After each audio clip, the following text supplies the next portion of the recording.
أعوذ بالله من الشيطان الرجيم بسم الله الرحمن الرحيم إن الذين قالوا ربنا الله ثم استقاموا فلا خوف عليهم ولهم يحزنون رب اشرح لي صدري ويسر لي أمري واحلل عقدة من لساني يفقهوا قولي الحمد لله الصلاة والسلام على رسول الله وعلى آله وصحبه أجمعين أما بعد السلام علیکم ورحمۃ اللہ وبرکاتہ۔ سورہ احقاف کی آیت تھی اور اس میں اللہ سبحانہ و تعالیٰ فرما رہے ہیں کہ جن لوگوں نے یہ کہا کہ ہمارا رب اللہ ہے، جن لوگوں نے یہ چیز ڈکلیئر کی کہ ہمارا رب اللہ ہے اور ثم استقاموا اور سیدھے کھڑے رہے اور اسٹریٹ فارورڈ رہے، تو اللہ عز و جل فرما رہے ہیں فلا خوف علیہم ولہم یحزنون، تو ان کے اوپر نہ کوئی خوف ہوگا، ان لوگوں پر نہ کوئی خوف ہوگا اور نہ وہ غمگین ہوں گے۔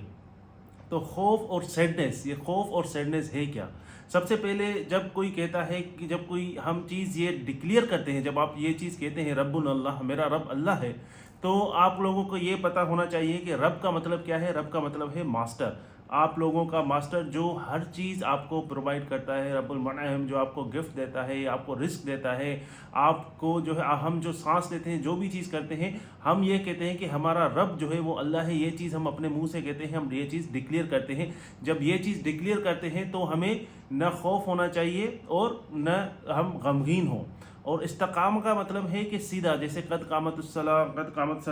استقامو کا مطلب ہے سیدھے کھڑے رہنا۔ آپ ڈسپلن کے ساتھ اپنی زندگی گزار رہے ہیں، سیدھے کھڑے رہے، سیدھے اچھے کام کر رہے ہیں، جو اللہ سبحانہ و تعالیٰ نے، آپ کے رب نے جو چیزیں آپ کے اوپر احکام نازل فرمائے ہیں، جو اللہ عز و جل نے آپ کو ہدایت فرمائی ہے۔ ہدایت کیا ہے؟ قرآن ہے۔ ہم لوگ کہتے ہیں آپ جو ہے اللہ سبحانہ و تعالیٰ سے دعا کریں کہ اللہ تعالیٰ مجھے ہدایت دے۔ اللہ تعالیٰ کہہ رہا ہے کہ میں نے تم لوگوں کے لیے ہدایت بھیج دی ہے، ابھی آپ لوگوں کی مرضی ہے کہ آپ اس ہدایت کو لے یا نہیں ہے۔ وہ ہدایت کیا ہے؟ وہ ہدایت قرآن ہے۔ جب آپ قرآن پڑھیں گے اور سمجھیں گے تو اللہ سبحانہ و تعالیٰ آپ کو ہدایت، ڈیفینیٹلی ہدایت کیا ہے؟ وہ ہے قرآن۔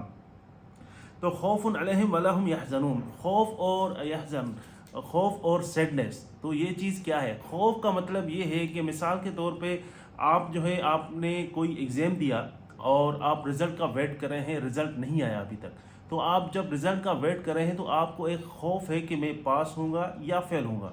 میرا رزلٹ اچھا آئے گا یا خراب آئے گا۔ اسی طرح آپ جو ہے کسی جاب کے لیے آپ نے اپلائی کیا ہے، آپ کو ابھی تک کوئی رپلائی نہیں ملا، یا آپ نے ویزے کے لیے اپلائی کیا ہے، آپ کو ابھی تک جو انٹرویو ہو گیا ہے آپ کا، لیکن آپ کو انہوں نے کہا کہ 2 دن کے بعد بتائیں گے، 1 مہینے کے بعد بتائیں گے، تو آپ کو جب تک وہ رزلٹ نہیں آتا اس چیز کا، تب تک آپ کو وہ چیز خوف رہے گا آپ کو کہ میں پاس ہوں گا یا فیل ہوں گا، ویزا ملے گا نہیں ملے گا، تو اس چیز کو کیا کہیں گے؟ خوف۔ مطلب مستقبل میں ابھی وہ چیز ہوئی نہیں ہے، رزلٹ نہیں آیا ہے، آپ کو پہلے سے ہی وہ جو انسائڈ فیلنگ ہے، وہ خوف ہے کہ کیا ہوگا نیکسٹ فیو ڈیز میں، کیا ہوگا، رزلٹ کیا آئے گا۔ تو فیوچر کو ہم کہتے ہیں، فیوچر میں جو کوئی چیز اگر ہوئی نہیں ہے اور آپ کو ڈاؤٹ ہے کہ یہ صحیح ہوگی یا خراب ہوگی، تو اس میں اس کو کہتے ہیں خوف۔ دوسرا ہے سیڈنس، یحزنون۔ سیڈنس کیا ہے؟ اداسی کیا ہے؟ اداسی یہ ہے کہ جیسے آپ کا رزلٹ آ گیا اور آپ جو ہے وہ فیل ہو گئے، یا آپ کا ویزا کا انٹرویو تھا، آپ نے ویزا کا انٹرویو دیا یا جاب کا انٹرویو دیا، آپ کا جو ہے وہ رزلٹ آ گیا، آپ کو جاب نہیں ملی یا آپ کو ویزا نہیں ملا، تو آپ کو جو خوف تھا وہ ختم ہو جائے گا۔ آپ کو رزلٹ کا خوف تھا، ایگزام کے رزلٹ کا خوف تھا، آپ فیل ہو گئے، ابھی وہ خوف جو ہے وہ ختم ہو گیا، ابھی آپ کی اداسی جو ہے وہ آپ کے اوپر آ گئی، ابھی آپ غمگین ہوں گے، ابھی آپ اداس ہوں گے، سیڈ ہوں گے، کیونکہ آپ کو جو چیز اچیو کرنا چاہ رہے تھے وہ آپ کو چیز نہیں ملی۔ تو اسی طرح خوف جو ہے وہ فیوچر ہے، اور اداسی جو غم ہے، جو سیڈنس ہے، وہ پاسٹ ہے، مطلب پاسٹ کے جو انسیڈنٹ آپ کی زندگی میں ہوتے ہیں وہ ہیں۔ تو اللہ عز و جل کہہ رہے ہیں کہ جو